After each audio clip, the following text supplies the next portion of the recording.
So I'm standing at the Al's in Wilsonville under their new covered shopping area, which is lovely. And I'm with my good friend Josh. And Josh, at this time of year, you know, in spring we think so much about so many things, but fall is a great time to plant up containers for a patio space as well. So we're going to be talking about doing that. Jump right in and tell us how we start. Absolutely, yes. Well, fall and winter really is all about texture. So I've got a bunch of plants here that we're going to use that will definitely get you through fall and winter, but I thought we'd do a little surprise for spring and layer some bulbs underneath what we're going to plant. That's very clever. So we're going to, I'm going to use some tulip bulbs and some daffodils, and as a general rule, I always like to put these guys about 3 times as deep as the height of the bulb. So let me make sure I understand that. So let's say this is about 1.5 inches, 2 inches. You would go 6 inches down? Okay. Yeah. And that's about, you fill this, by the way, with some Al's potting soil as well. Yes. And that's about where this level is right now with the big ones. Correct. Okay, got it. And so the big guys will go on the bottom, and that will still give us room for the lovely plants that we're going to put in just a second. So I would fill the rest of this with the bulbs, and you really can get as creative and fun as you want. You can do different colors, you can do different flowers that bloom at different times. Right. There's tulips that bloom early, middle of the spring, and late, so you really can extend that period. After I'm done filling this guy with the bulbs, I'm going to add a little more potting soil. And then I would expect that if you do that, you could put that layer in, put your next layer of bulbs. Absolutely. And that's the way you would do it. Okay, yep. Easy. And I'm also going to throw in some transplant fertilizer that will help the plants get established into the container. And I also will put in a little bit of bulb tone, which will help the bulbs to grow very nice strong roots through the winter and have those big beautiful blooms for next spring. Right, and that makes sense because you can do both of those at the same time as you plant it. Okay. Correct. Yep. And so now we're going to go with our crocus.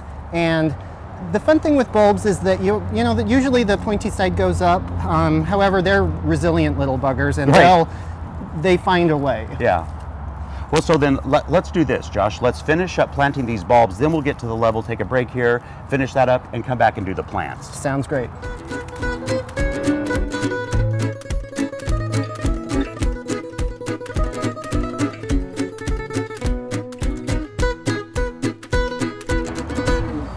All right, Josh, the bulbs are in now, and what's our next step with the plants? Next step is really just picking out plants that complement each other.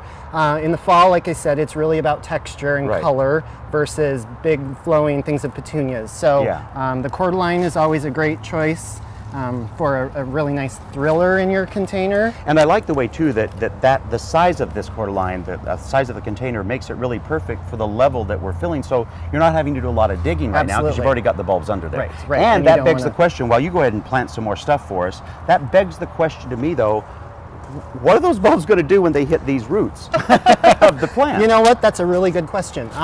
Actually, the bulbs, like I said before, they find a way. Right. There is always going to be, some empty space here between the plants, and they will sort of work their way up, and it'll be a really nice, beautiful show. So you really don't have to worry about them. No, they're gonna find a way. They're gonna find a way.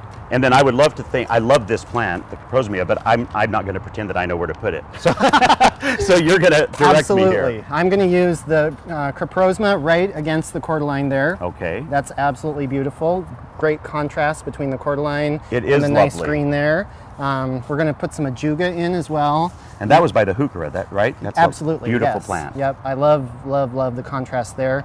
And the ajuga will really trail down nicely and give you a little bit more of a finished product. And blooms as well. And it blooms, yeah. It has a really nice blue sort of lipstick-shaped flower on it. And then this is something you want as well? Always. I'm a huge fan of violas over pansies.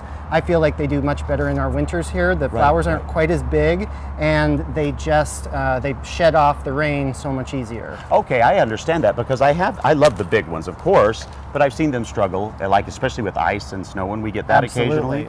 And it just gives you a nice little pop of color in there right before the blooms from the bulbs come in the spring. Right, so it really does extend the beauty of the container itself. Absolutely. Well, every time that we come to Al's, we always have a great time. We always find a lot of information out. So if you're thinking, I would like to do a container like this, the wonderful thing about going to any of the 4 Al's locations now is you can buy everything from pot to potting soil to plants all at those locations.